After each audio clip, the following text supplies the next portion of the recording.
Hello, I'm David Travis, and in this episode of the UX Tea Break, I answer the question, what does good look like when it comes to discovery research?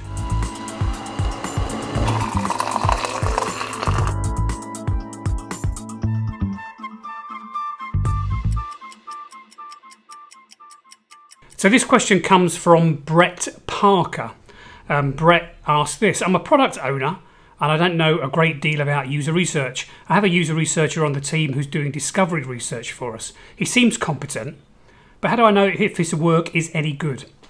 I thought this was an interesting question because often most of us have got some kind of background in quantitative research, enough that we can have what I like to call quantitative literacy. So for example, if I showed you the results of a survey, you would ask me questions such as, well, you know, how were the people sampled for this survey? Were they representative? You'd also know, if I gave you the data in Excel, how to create an average and standard deviation and so on. Most people know about the basics of quantitative research because we're taught it at school. But when it comes to qualitative research, that's something that often people find it a lot harder to judge. And I thought I would give you 4 criteria that I would use to decide if the piece of discovery research that you're looking at is any good. First of all, I should define some terms. By discovery research, I mean research that's carried out early on in design in order to understand the user needs for a particular product or system. And secondly, I'm talking about digital products and services. I'm not talking about things like, I don't know, toothpaste. But if you're doing research in that kind of area, then actually some of these things might be useful, but it's not really about that. And I'm also not talking about qualitative research generally. I want to emphasize I'm focusing on discovery. So I think there are 4 criteria you can use, Brett, to decide whether or not the research is any good. So the first criteria to do is look at the research and ask, did it use small samples? And by small samples, I mean somewhere between 5 and, 20 users.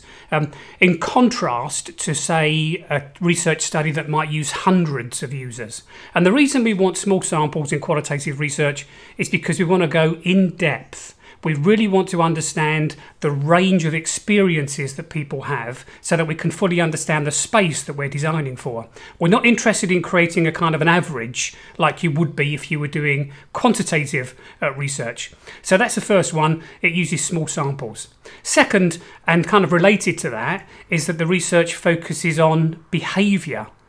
What I mean is, what we're interested in is what people do rather than what they say. So we're not so interested in opinions. It's not that we're not interested at all in people's opinions and what they say, it's just that it's very risky to design digital products and services based on people's opinions. Instead, we want to see what they actually do. So that means in the research that you're trying to evaluate, look at how long the researcher spent with the participant, where the participant was actually doing something, the meaningful activity, I like to call it. If the research session was about an hour in length, I'd like to think that the participant was doing stuff, demonstrating the way they go about doing the meaningful activity at the moment for about half an hour or so about half the time. That's a kind of a rough rule of thumb. Related to that is the third principle, which is that the best kind of discovery research is done one-to-one rather than in groups. The reason you want to run one-to-one research is you want to get this in-depth understanding of people. And if you run people as groups, it's much harder to get that understanding, because often what people will do is they'll coalesce around some norm or description of ways they behave, and you won't understand the differences as much as you would do if you went one-to-one. Then the fourth criteria is that the research that you carry out is carried out in context. So by in context, I mean it's carried out in people's homes or places of work, as opposed to, say, remote research mediated over the internet, or pop-up research in a cafe, or lab-based research in a studio. So if your users do this meaningful activity in their homes, that's where the discovery research should take place. If it happens at work, that's where the discovery research takes place. If it happens in their car, that's where the discovery research should take place. So the purpose of that is to make sure that you're in the user's context. And the reason that matters is because, first of all, people forget things that they remember when they're in context. They forget that they do things in a certain way. They forget about other devices they may use or other applications they may use to achieve their goals when you see them out of context. But in context, when you can ask them to do stuff, those things act as triggers to remind them of exactly what it is that they do in that particular situation. So there's 4 criteria. First of all, small samples. Secondly, it should be behaviour-based research rather than opinion-based research. Thirdly, it should be one-to-one. Fourthly, it should be in context. If you can tick all of those boxes, it's going to be very hard to do poor quality discovery research. All of those 4 are really good indicators that the research has been done well. Finally, I should say that I'm not saying that every piece of discovery research needs to hit all 4 of those criteria.